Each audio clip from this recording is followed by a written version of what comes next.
Hello good morning student, कैसे हैं आप लोग? बढ़िया, वेरी गुड। तो जैसे कि हम लोग पिछले टर्म पे या पिछले लेक्चर में हम लोग पढ़ रहे थे, बैक्टीरिया हमारा कंप्लीट हो चुका था। इसके बाद हम लोग आगे चलेंगे उसके, तो हम लोग आज पढ़ेंगे साइनोबैक्टीरिया। साइनोबैक्टीरिया ये ट्रू बैक्टीरिया ही है, मतलब यू बैक्टीरिया में ही आते हैं। यू बैक्टीरिया में बैक्टीरिया और जितना भी जो भी यू बैक्टीरिया में है साइनोबैक्टीरिया, इसके बाद और भी बहुत सारे माइकोप्लाज्मा, ये सब हम आगे पढ़ते जाएंगे। तो आज हम उसके आगे स्टार्ट करेंगे क्या, साइनोबैक्टीरिया। तो चैप्टर का नाम लिख लेते हैं बच्चों, क्या? Biological classification. बायोलॉजिकल क्लासिफिकेशन ये चैप्टर हम लोग करेंटली मतलब हम रीड कर रहे थे, ठीक है।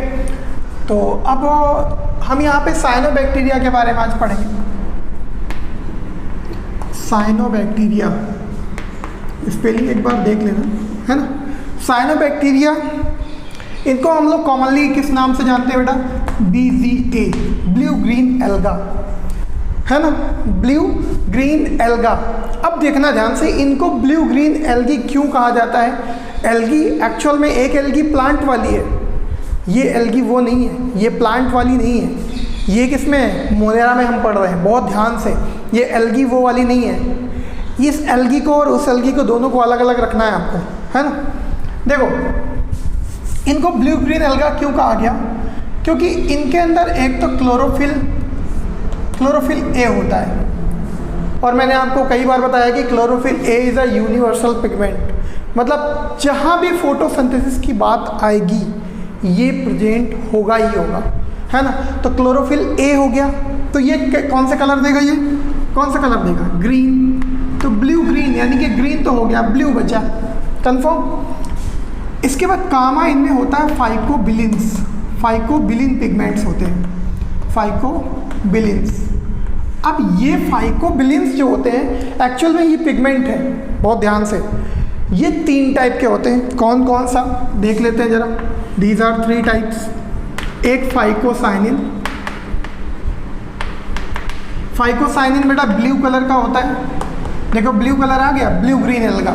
फिर दूसरा होता है एलोफाइकोसाइनिन, एलोफाइकोसाइनिन, ये होता है लाइट ब्लू, ठीक है। और सबसे लास्ट में फाइको ऐसे लिख देना है, फाइको इरेथ्रिन। ये कैसा होता है बेटा? रेड कलर का। मतलब ये इनका नंबर तो कम ही होगा भाई, सिंपल सी बात है। आप तो देख ही रहे हो, क्लोरोफिल यानी कि ए ये सबसे ज़्यादा पाया जाएगा क्योंकि ब्लू ग्रीन है इसमें, और ब्लू तो यानी कि ब्लू, ये भी तो ब्लू ग्रीन एल्गा, है ना। रेड वाले और रेड ही एक बचा के लिए, ये तो लाइट ब्लू है तो वो भी प्रेजेंट होगा, लेकिन मोस्ट फाइकोसाइनिन और क्लोरोफिल है, ये तो यूनिवर्सल है, इसीलिए इनको बोला गया ब्लू ग्रीन एल्गा, कंफर्म। अब देखते हैं जरा, इसे सबसे पहले हम लोग क्लासिफाइड किया था, classified into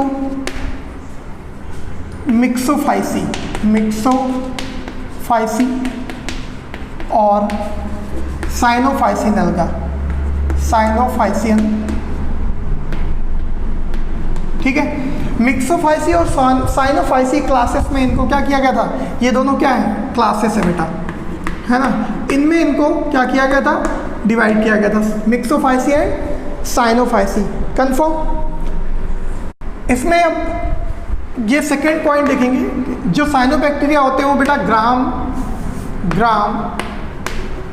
gram negative type bacteria होते हैं, मतलब साइनोबैक्टीरिया जो है वो ग्राम निगेटिव टाइप के हैं। कामा बेटा सबसे इंपॉर्टेंट, ये फोटोसिंथेटिक होते हैं, सिंथेटिक मतलब ऑटोट्रॉप्स। कैसे होते हैं बेटा? ऑटोट्रॉप्स, है ना, ऑटोट्रॉप्स, कंफर्म। अब बेटा फोटोसिंथेटिक है, मतलब इनके अंदर एक चीज़ है, बहुत ध्यान से, दे हैव PS फर्स्ट एज एंड PS सेकेंड। मतलब PS फर्स्ट और PS सेकेंड क्या है, इनके बारे में हम डिटेल में पढ़ेंगे फोटोसिंथेसिस चैप्टर में। PS फर्स्ट का मतलब होता है फोटो सिस्टम फर्स्ट और फोटो सिस्टम सेकेंड। बहुत ध्यान से, फोटो सिस्टम फर्स्ट में एक्चुअली आपने देखा होगा कि फोटोसिंथेसिस जब होता है तो वहाँ पे जो आपका प्लांट होता है वो एक H2O भी यूज़ होता है। आपने फोटोसिंथेसिस की रिएक्शन तो देखी होगी, CO2 plus H2O give rise to 6H12O6, है ना, ये तो देखा ही होगा।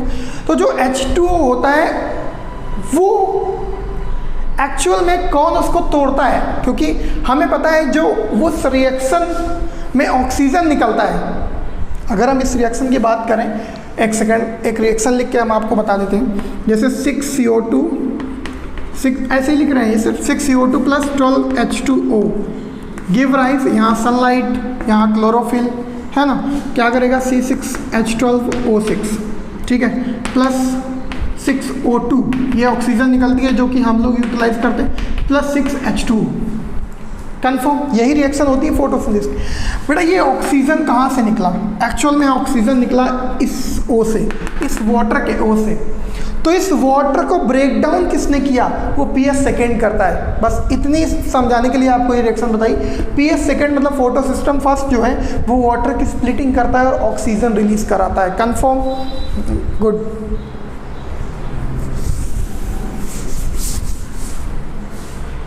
तो अब क्या होगा? दे have PS first and PS second, मतलब PS सेकेंड इनके पास है, तो ये क्या करेंगे?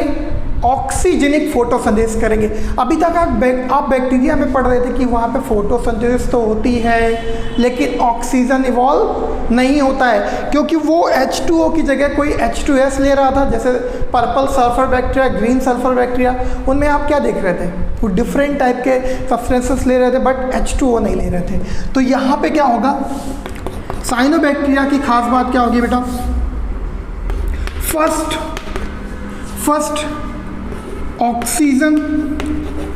ऑक्सीजन इवॉल्विंग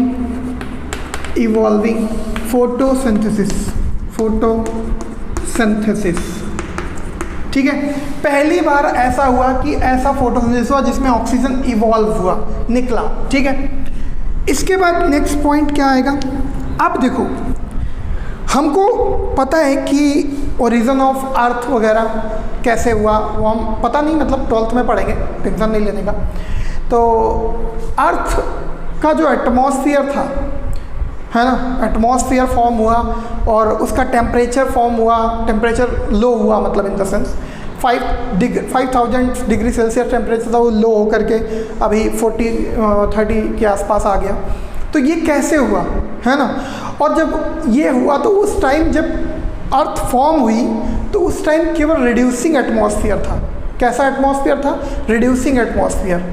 उस रिड्यूसिंग एटमॉस्फेयर में सबसे पहले ऑक्सीजन कौन लाया? साइनोबैक्टीरिया। तो बहुत ध्यान से, नेक्स्ट पॉइंट है प्रिमिटिव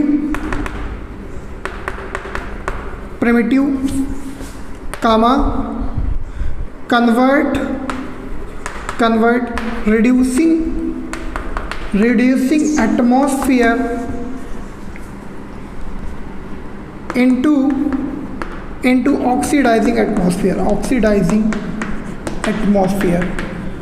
यही सबसे पहले ऐसे इंडिविजुअल हैं जिन्होंने रिड्यूसिंग एटमॉस्फेयर को ऑक्सीडाइजिंग एटमॉस्फेयर में कन्वर्ट किया। कौन सा? प्रिमिटिव लगा है, ठीक है ना, मतलब ये प्रिमिटिव हैं खुद। और प्रिमिटिव यानी कि बहुत पहले जब अर्थ फॉर्म हुई थी तो उस टाइम एटमॉस्फेयर कैसा था? रिड्यूसिंग, ये आप सब पढ़ेंगे, टेंशन नहीं लेना है। उसको कन्वर्ट किया ऑक्सीडाइजिंग में, क्योंकि ऑक्सीजन इवॉल्व किया। Confirm, okay. नेक्स्ट पॉइंट क्या है बेटा? नेक्स्ट पॉइंट में, अच्छा यहाँ पे एक चीज़ और, वाटर स्प्लिटिंग में ये हेल्प करता है। PS second sorry, water splitting मतलब तोड़ना, है ना, वाटर स्प्लिटिंग। अब क्या है बेटा? इनका अकरेंस क्या है? अकरेंस तो आपको पता होना चाहिए, मोस्टली फ्रेश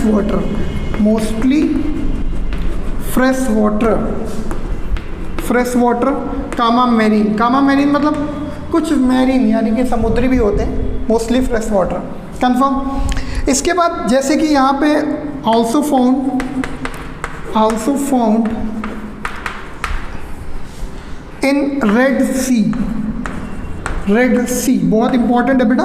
रेड सी जो लाल सागर है ना, लाल कलर का दिखता है, तो रेड सी क्यों होता है? रेड कलर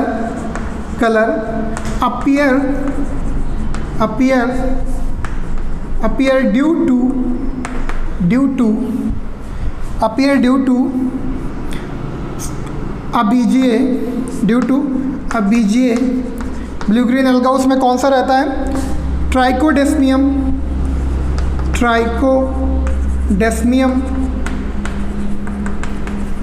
इरेथ्रियम ट्राइकोडेस्मियम इरेथ्रियम THRIE है ना, THREUM। ट्राइकोडेस्मियम इरेथ्रियम जो होता है बेटा, हाँ BZA, वो क्या करता है? रेड सी जो लाल सागर है उसका कलर इसी की वजह से दिखता है, क्योंकि ये बेटा क्या है? एक रेड एल्गा है, रेड एल्गा है ना, रेड कलर का एल्गा है, मतलब रेड कलर का दिखता है इसी वजह से, क्योंकि इसके अंदर क्या होगा? Phycoerythrin, confirm. तो इसका नाम है ट्राइकोडेस्मियम इरेथ्रियम। तो ये also found in red sea, red colour appears due to BZA का नाम भी लिखा है। ओके, अब कुछ साइनोबैक्टीरिया जो होते हैं वो सिम्बायोटिक फॉर्म में भी रहते हैं। सिम्बायोटिक फॉर्म मतलब किसी इंडिविजुअल के अंदर रहेंगे, है ना, या उस पे रहेंगे और उससे फूड लेंगे और उसके बदले में उसको कुछ ना कुछ देंगे, कंफर्म, ठीक है। तो अब क्या होता है कि कुछ ना कुछ देंगे, मतलब क्या देंगे? साइनोबैक्टीरिया नाइट्रोजन फिक्सेशन में हेल्प करते हैं, इसलिए नाइट्रोजन फिक्स करेंगे। तो देखते हैं ज़रा कौन, जैसे कि यहाँ पे हम लोग सिम्बायोन्ट्स कौन से? सिम्बायोन्ट मतलब आप समझ गए होंगे। यहाँ पे आपका एनाबिना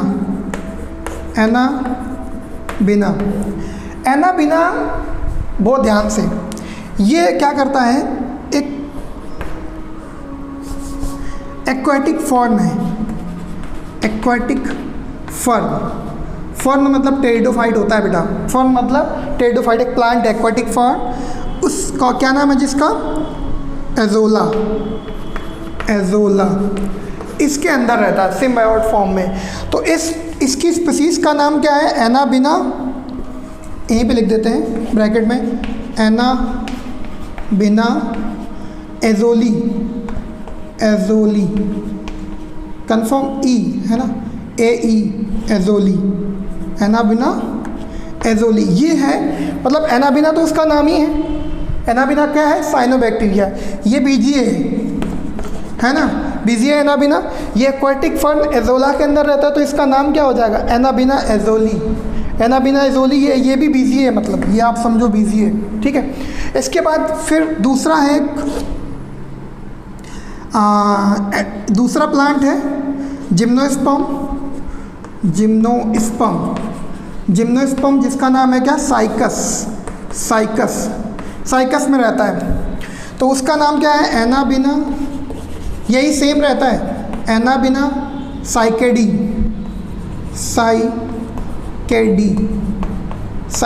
एनाबिना साइकेडी। मतलब ये BZA ही है, लेकिन ये इसकी स्पीसीज साइकेडी है क्योंकि साइकस में रहता है, इसकी स्पीसीज एजोली है क्योंकि ये एक्वाटिक फर्न एजोला में रहता है, कंफर्म। इसके बाद आप लोग नोट डाउन करो, फिर आगे चलते हैं। एक पॉइंट यहाँ पे और मेंशन कर लेना, है ना। यहाँ पे मेंशन क्या करना है अपन को? यहाँ पे इफ दे लिव इंडोजोइकली मतलब एनिमल्स के अंदर। इंडो मतलब होता है अंदर और जू मतलब होता है एनिमल। इंडोजोइकली इन प्रोटोजोवन, तो उन्हें क्या बोलेंगे? कॉल्ड, क्या बोलेंगे? मतलब पूरा सेंटेंस है, protozoan called cyanellae, CYNALLAE, cyanellae, ठीक है, साइनली बहुत इंपॉर्टेंट है इसको। If they live endozoically in protozoan, अगर प्रोटोजोन के अंदर रहते हैं तो साइनली बोलते हैं। अब नोट डाउन करो। अब बेटा साइनोबैक्टीरिया हम लोग पढ़ रहे थे, साइनोबैक्टीरिया, ठीक है। अब हम लोग इनके स्ट्रक्चरल ऑर्गेनाइजेशन की बात करते हैं। स्ट्रक्चरल ऑर्गेनाइजेशन,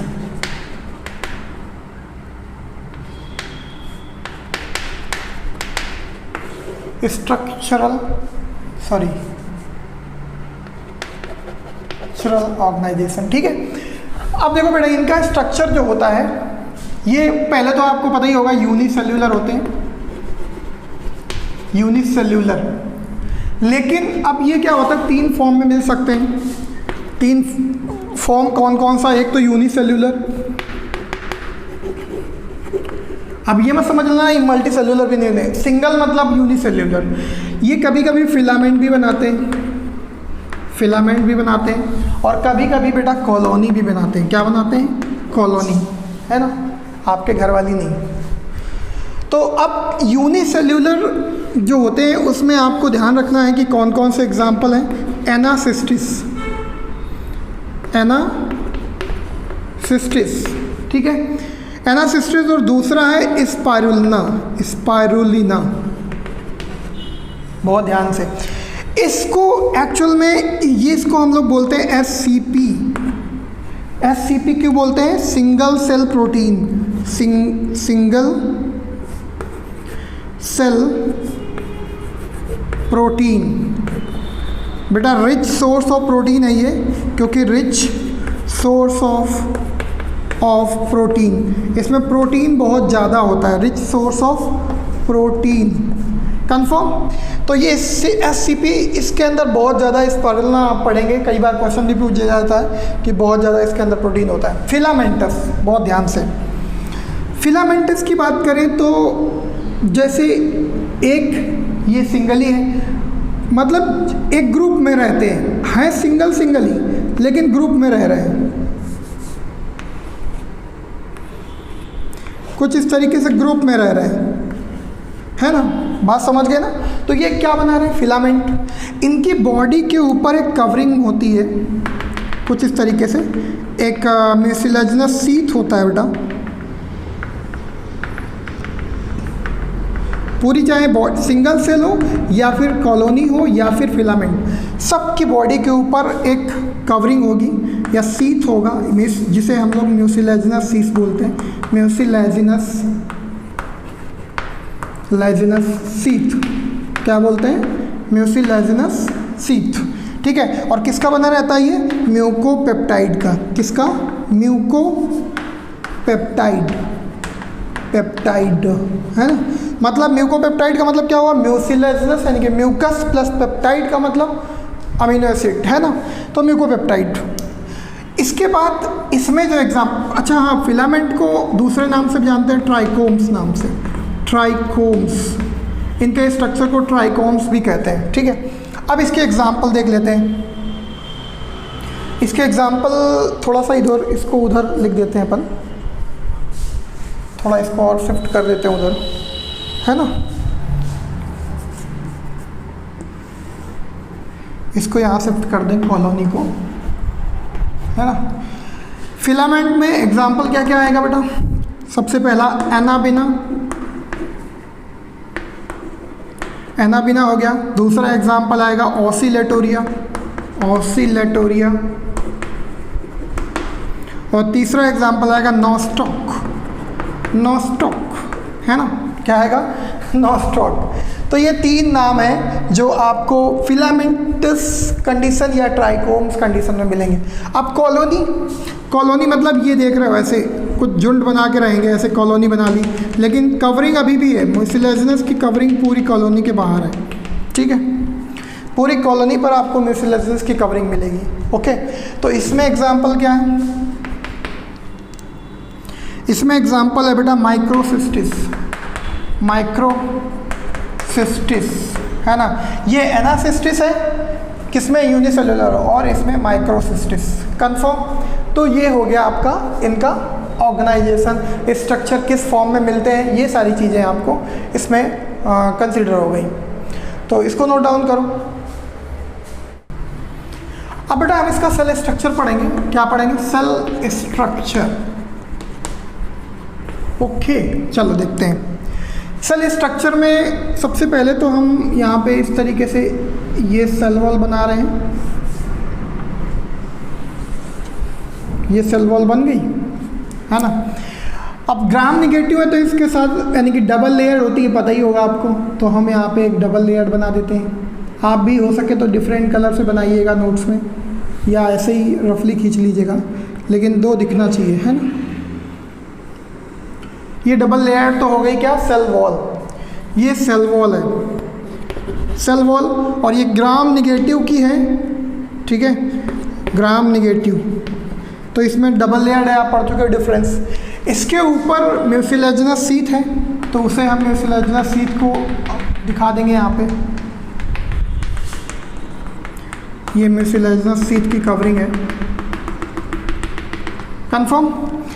ये म्यूसिलेजिनस शीट की कवरिंग है, ये म्यूसिलेजिनस शीट, म्यूसिलेजिनस शीट, ठीक है। और ये किसका बना होता है? Mucopeptide, mucopeptide. ओके, अब नेक्स्ट इसके अंदर चलेंगे तो क्या मिलेगा हमको? Plasma membrane.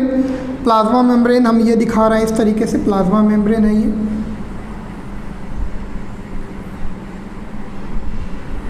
This one is a plasma membrane.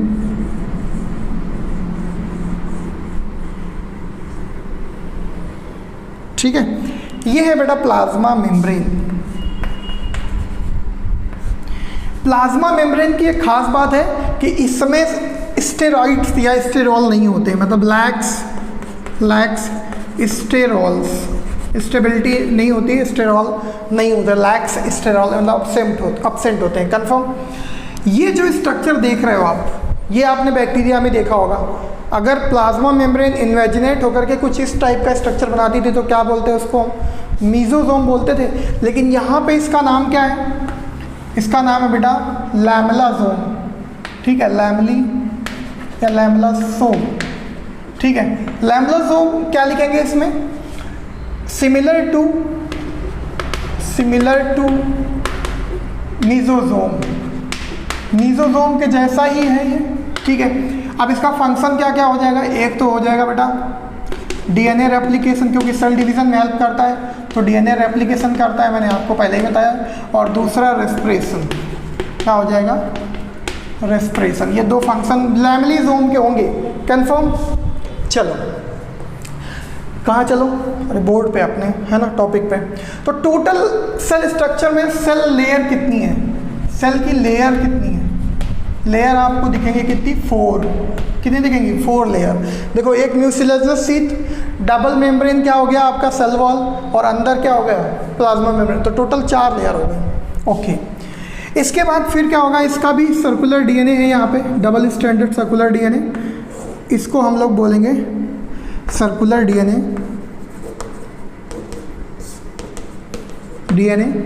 ये इंसिपिएंट न्यूक्लियस इसमें रहेगा, इंसिपिएंट न्यूक्लियस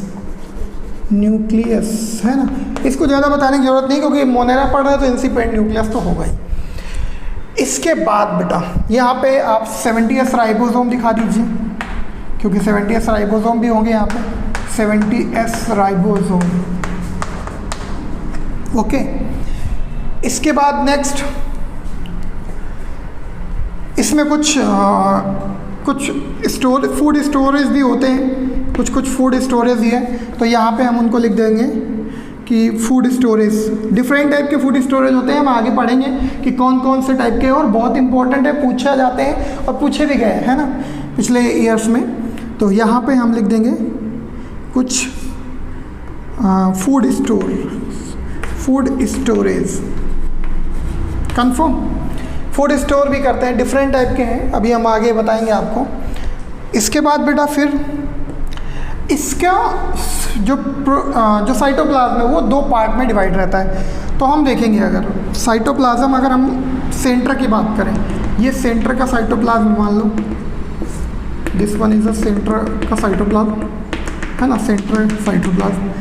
इसके बाद साइड में जो है वो कलर्ड है, कलर्ड में बना रहा हूँ, आप लोग ध्यान रखना।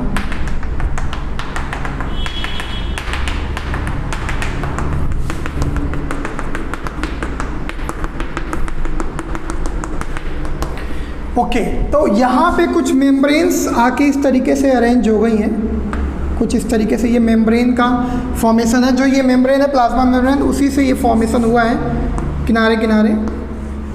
और इन स्ट्रक्चर्स को हम लोग बोलते हैं थैलाकॉइड। देखो थैलाकॉइड्स आपको पता होना चाहिए कि क्लोरोप्लास्ट के अंदर होते हैं, क्लोरोप्लास्ट के अंदर थैलाकॉइड्स होते हैं, लेकिन थैलाकॉइड्स यहाँ डायरेक्टली दिख रहे हैं आपको इनके, यानी कि ये ट्रू क्लोरोप्लास्ट नहीं इनके अंदर बना है। क्लोरोफिल तो है लेकिन क्लोरोप्लास्ट नहीं है, क्योंकि क्लोरोफिल ए यूनिवर्सल है, आप पढ़ चुके हैं। थैलाकॉइड्स है, इन थैलाकॉइड्स के ऊपर, ये थैलाकॉइड्स के अंदर क्या होगा, क्लोरोफिल ए होगा, ठीक है ना, कंफर्म। इसके बाद इनके ऊपर कुछ पिगमेंट्स भी हैं, कुछ इस तरीके से, आप जैसे राइबोसोम पढ़ते हो ऐसे इनके ऊपर कुछ पिगमेंट्स ऐसे रखे हुए हैं, कुछ स्ट्रक्चर्स राउंड शेप। ओके, तो इनको हम लोग बोलते हैं फाइकोबिलिन्स। क्या बोलते हैं, फाइकोबिलिन। अब इसके बारे में हमें बताने की ज़रूरत नहीं, क्योंकि फाइकोबिलिन्स में 3 टाइप के हो सकते हैं। क्या, फाइकोसाइनिन, एलोफाइकोसाइनिन और फाइकोइरेथ्रिन, ठीक है। तो फाइकोबिलिन्स, इसीलिए देखो अब बहुत ध्यान से, ये पूरा प्रोटोप्लाज्म, साइटोप्लाज्म है, इसको हम लोग यहाँ पे लिख देते हैं, ये यहाँ पे लिख देते हैं, ये साइटोप्लाज्म है, साइटोप्लाज्म, कंफर्म। साइटोप्लाज्म में 2 प्लेसेस है, एक तो पेरीफेरी है, पेरीफेरी मतलब किनारे किनारे। पेरीफेरी पे आप देखोगे कि इसे हम लोग बोलते हैं क्रोमोप्लाज्म, क्रोमोप्लाज्म, क्योंकि ये कलर्ड है। क्रोमोप्लाज्म क्यों है, क्योंकि फाइकोबिलिन्स और थैलाकॉइड्स है इसलिए, ठीक है। और दूसरा है सेंटर में, दूसरा सेंटर में, तो इसको हम लोग बोलते हैं सेंट्रोप्लाज्म। क्या बोलते हैं, सेंट्रोप्लाज्म, ठीक है। तो ये कैसा होता है, ये कलरफुल होता है, कलरफुल, और ये कैसा होता है, कलरलेस, कलरलेस, कंफर्म। तो इस तरीके का ये इसका स्ट्रक्चर हो गया, है ना। इसके बाद बेटा इसमें क्या होता है, थोड़ा सा एक चीज़ और देख लेंगे, क्या, कि ये पानी के अंदर रहते हैं, पानी के अंदर रहते हैं, है ना। तो बाई चांस अगर इनको पानी के सरफेस पे आना है और नीचे जाना है या तैरना है, तो कैसे ये मेंटेन करेंगे, तो ये बायोंसी मेंटेन करते हैं अपनी। तो इनकी बॉडी में कुछ गैस वैक्यूल भी होती हैं, these are the gas vacuole, है ना। क्या होती हैं, गैस वैक्यूल, जो जिससे ये क्या करते हैं, मेंटेन बायोंसी, ठीक है। मेंटेन बायोंसी, बायोंसी मतलब तैरने में हेल्प करती है। गैस फिल हो गई तो ऊपर आ जाएंगे, भाई सिंपल सी बात है, ऊपर आना है तो आप हवा भर दो, ऊपर आ जाओगे, और अगर नीचे जाना है तो हवा ख़त्म कर दो, नीचे चले जाओगे, सिंक हो जाओगे। तो ये इसका एक टिपिकल स्ट्रक्चर है, किसका, साइनोबैक्टीरियन सेल का। कंफर्म, नोट डाउन करो। अब कुछ यहीं पे उनकी सेल के बारे में बात करेंगे पॉइंट से। तो उसमें सैप वैक्यूल एब्सेंट होते हैं, सैप वैक्यूल एब्सेंट, है ना बेटा। सैप वैक्यूल इस सेल में, जो आपने सेल अभी बनाई है, उसमें एब्सेंट होते हैं। सैप वैक्यूल का मतलब नॉर्मली अगर हम देखें तो उसमें न्यूक्लिक एसिड, अमीनो एसिड होते हैं, कई सारी चीज़ें, न्यूक्लिक एसिड नहीं, सॉरी, अमीनो एसिड होता है, स्टार्च, फूड मटेरियल, बहुत सारी चीज़ें उसके अंदर होती हैं, तो उसको हम लोग सैप वैक्यूल बोलते हैं, तो वो एब्सेंट होता है। इसके बाद नेक्स्ट इनकी सम इंक्लूजन्स बॉडी के बारे में पढ़ लेते हैं। Some inclusions body, body. Inclusion body मतलब क्या होता है? Food store. फूड स्टोर हमने कहा था आपको डिफरेंट टाइप के पढ़ने को मिलेंगे यहाँ पे, तो बहुत इंपॉर्टेंट है, आप इसको ध्यान से पढ़िएगा। फर्स्ट नंबर पे alpha granules, alpha granules. Second number पे बीटा ग्रेन्यूल्स, ठीक है। अल्फा ग्रेन्यूल्स में क्या स्टोर होता है बेटा?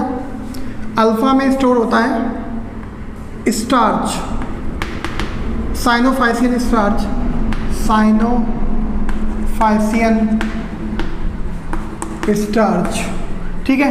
साइनोफाइसियन स्टार्च और मिक्सोफाइसियन स्टार्च जिसको बोलते हैं, तो ये इसकी एक खास बात है यहाँ पे, सिमिलर टू ग्लाइकोजन, ये ग्लाइकोजन के जैसा होता है, लेकिन ये आयोडीन टेस्ट नहीं देता है, मतलब but give negative iodine test, है ना, but give negative iodine test देता है। कंफर्म? ओके। इसके बाद बीटा ग्रेन्यूल्स की बात करें तो इसमें क्या स्टोर होता है बेटा? फैट ड्रॉपलेट्स, ठीक है। इसके बाद नेक्स्ट थर्ड नंबर पे साइनोफाइसियन ग्रेन्यूल्स,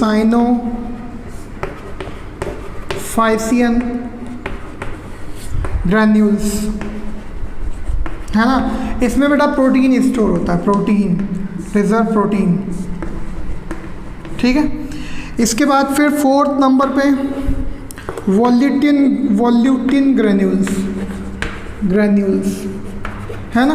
वॉल्यूटिन ग्रेन्यूल्स में आपने सब पढ़ा होगा, फॉस्फेट रिजर्व होता है, फॉस्फेट, ठीक है। इसके बाद नेक्स्ट फिफ्थ नंबर पे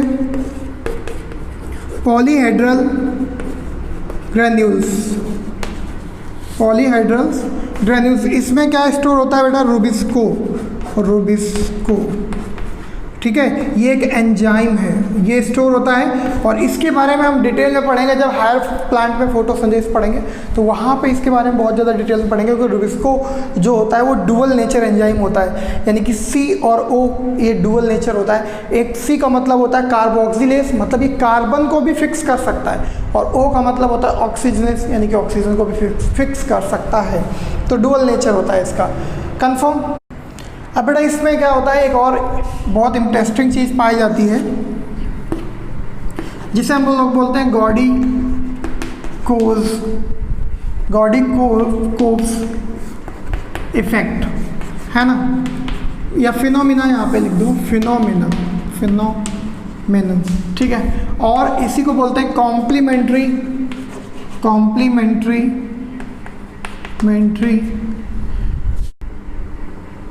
chromatic adaptation,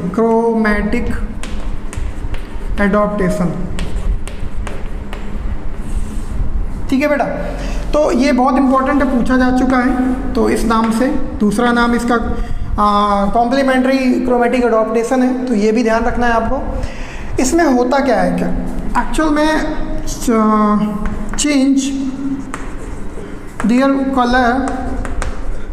body colour according to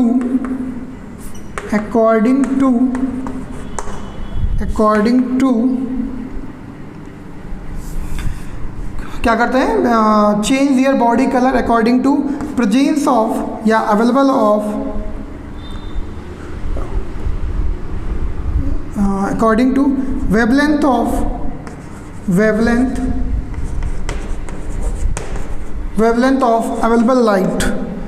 available light. Confirm? देखो बेटा ये बहुत इंपॉर्टेंट है, गॉडी कोज इफेक्ट या फिनोमिना। इसमें क्या करते हैं, साइनोबैक्टीरिया पानी में है जैसे कि, तो उस पानी में ये जो कलर इनको मिल रहा है, जो भी अवेलेबल लाइट है, उसके अकॉर्डिंग ये अपनी बॉडी का कलर चेंज कर लेते हैं, है ना। अगर ऊपर की तरफ है तो ब्लू कलर करते हैं, और नीचे की तरफ जाते हैं तो रेड कलर, है ना। कंफर्म ना? तो ये अपनी बॉडी का colour according to wavelength of available light, जो भी लाइट उस वहाँ पे अवेलेबल है, जो भी लाइट वहाँ पे अवेलेबल है उसके अकॉर्डिंग ये अपना कलर चेंज कर लेते हैं। कंफर्म? तो इसी को हम लोग बोलते हैं गॉडीबोस फिनोमेना और कॉम्प्लीमेंट्री क्रोमेटिक एडॉप्टेशन, है ना। इसमें एग्जाम्पल चाहो तो लिख लो, एक एग्जाम्पल आप पढ़ ही चुके हैं। इसका बेस्ट एग्जाम्पल है बेटा क्या, ट्राइकोडेस्मियम, ट्राइकोडेस्मियम इरेथ्रियम, इरेथ्रियम, ठीक है। ये आपने पढ़ा हुआ है, रेड सी जिसकी वजह से है, इसी की वजह से, और ये कलर एडॉप्टेशन शो करता है। अब नोट डाउन करो आप लोग इसको। अब बेटा नेक्स्ट इनके बारे में और कुछ पढ़ते हैं। सबसे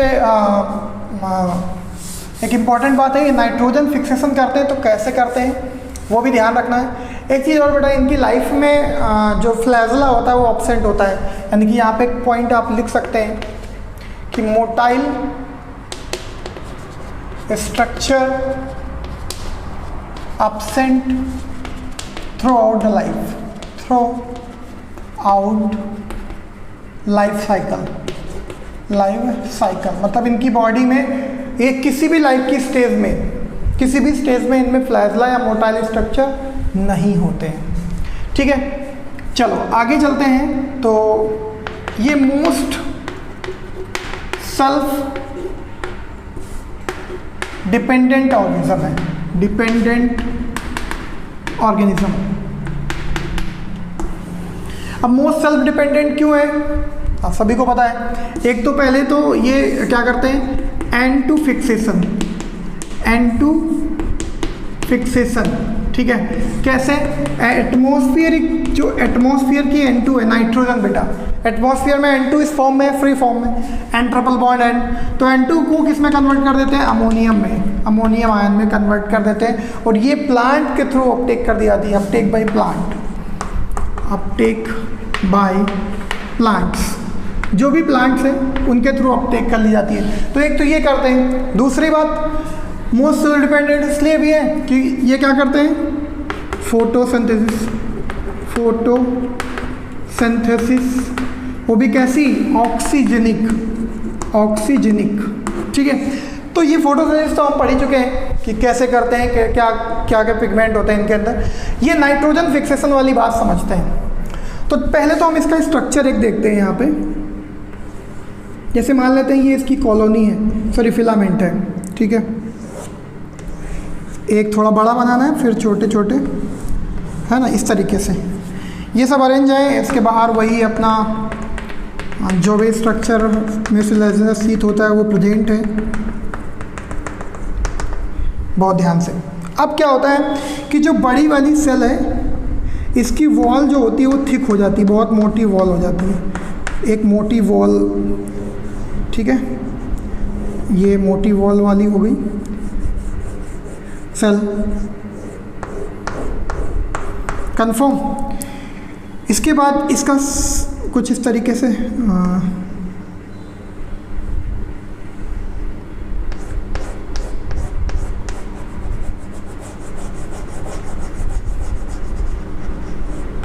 ये सेल डिफरेंट दिख रही है। ऐसी सेल अगर इस फिलामेंट में कहीं दिख जाए तो ये हम लोग इस सेल को बोलते हैं हेट्रो, HETRO, हेट्रोसिस्ट। क्या बोलते हैं, हेट्रोसिस्ट बेटा। और ये नॉस्टॉक की बात कर रहे हैं हम लोग, नॉस्टॉक फिलामेंटस में आपने पढ़ाया था, नॉस्टॉक हेट्रोसिस्ट। देखो ये सेल्स जो है वो वेजिटेटिव सेल्स है, वेजिटेटिव सेल्स, ठीक है। अब हेट्रोसिस्ट ही क्या करता है, नाइट्रोजन फिक्सेशन। हमने नाइट्रोजन फिक्सेशन में इसीलिए उसको वहाँ पे पढ़ा है हेट्रोसिस्ट, और यही क्या करता है, नाइट्रोजन फिक्सेशन। तो हेट्रोसिस्ट की एक खास बात, हेट्रोसिस्ट में क्या क्या होता है, उसकी खास बातें क्या क्या है, the important character of heterocyst. सबसे पहले तो थिक वॉल्ड है, ठीक है, थिक वॉल्ड है। इसके बाद इसके अंदर लैक्स PS सेकेंड इसके अंदर एब्सेंट हो जाएगा। क्यों, क्योंकि एक एंजाइम होता है, क्योंकि आपको एक यहाँ पे लिख देते हैं, यहाँ पे नाइट्रोजिनेज एंजाइम, नाइट्रोजिनेज एंजाइम है ये बेटा, कौन सा, नाइट्रोजिनेज, और इट function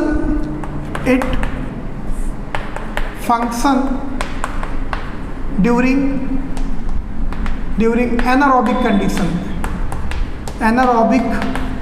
condition कंफर्म। तो देखो एनारोबिक कंडीशन नाइट्रोजनेज उस कंडीशन में काम करता है, फंक्शनल होता है।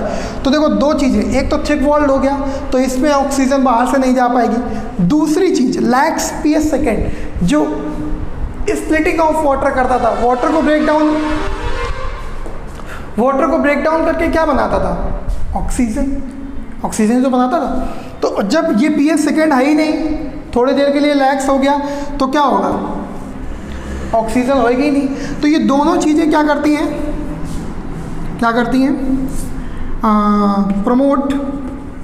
Promote anaerobic condition, ANAERO anaerobic condition, ये एनारोबिक कंडीशन को प्रमोट करेंगी। ठीक है, अब बेटा यहाँ पे क्या होगा, ये दोनों चीज़ें हैं तो no oxygen evolve, no photosynthesis भी नहीं होगी, है ना, इसके अंदर फोटोसिंथेसिस भी नहीं होगी। कंफर्म। यहाँ पे एनर्जी भी लगती है बेटा, इसमें क्या होता है, एनर्जी भी लगती है ATP फॉर्म में, ये ATP। अब ये ATP कहाँ से आएगा, एक्चुअल में ATP requirement completed by PS first जो होता है वो ATP फॉर्म करता है, और वही ATP इस नाइट्रोजन को, यानी कि फ्री एटमॉस्फेरिक नाइट्रोजन को अमोनिया में कन्वर्ट करता है। तो वो ATP वहाँ पे यूटिलाइज होता है, और वो बनाता कौन है, PS फर्स्ट। क्योंकि PS फर्स्ट तो है ना इसके अंदर, PS सेकेंड केवल लैक हुआ है, PS फर्स्ट तो है ही, और वो बनाएगा क्या, ATP। कंफर्म। इसके बाद ये नाइट्रोजन एंजाइम वहाँ पे फंक्शन कर देगा और वो NH4 बन जाएगा। ठीक है, और ये इसी को हम लोग साइनोबैक्टीरिया को, नॉस्टॉक या साइनोबैक्टीरिया को कुछ क्या बोलते हैं, एज बायो फर्टिलाइजर्स। बहुत सारी ज़मीन जो ऊसर बंजर है उसमें हम लोग इन्हीं बायो फर्टिलाइजर्स को इंट्रोड्यूस करा देते हैं, है ना, क्योंकि कुछ फ्री लिविंग स्पीसीज़ को इंट्रोड्यूस अगर करा देंगे तो क्या होगा, ये पूरी बंजर एरिया में नाइट्रोजन को बहुत तेज़ी से क्या कर देंगे, मतलब उसमें स्टोर करा देंगे, और फिर उसके बाद जो भी फसल हम ग्रो कराएंगे मोस्ट ऑफ द वो क्या हो जाएगी, ग्रो हो जाएगी, है ना।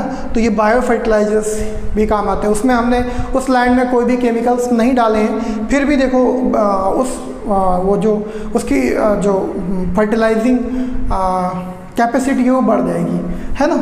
तो इस तरीके से ये नाइट्रोजन फिक्सेशन करते हैं।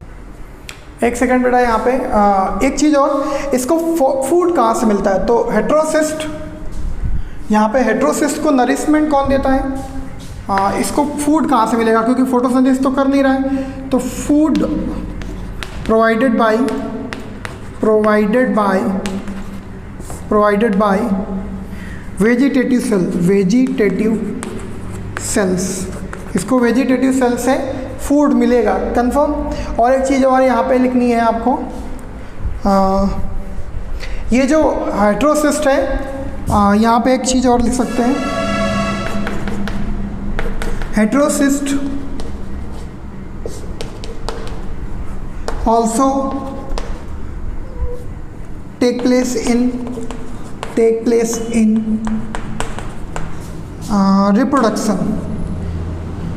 रिप्रोडक्शन, या फिर यहाँ पे क्या लिखेंगे, हेट्रोसिस्ट ऑल्सो सो रिप्रोडक्शन। ठीक है ना, ठीक है, ऑल्सो सो रिप्रोडक्शन। यानी कि जो ये हेट्रोसिस्ट स्ट्रक्चर दिख रहा है बेटा, वो किस में हेल्प करता है, रिप्रोडक्शन में भी। तो ये हम आगे पढ़ेंगे। कंफर्म, नोट डाउन करो।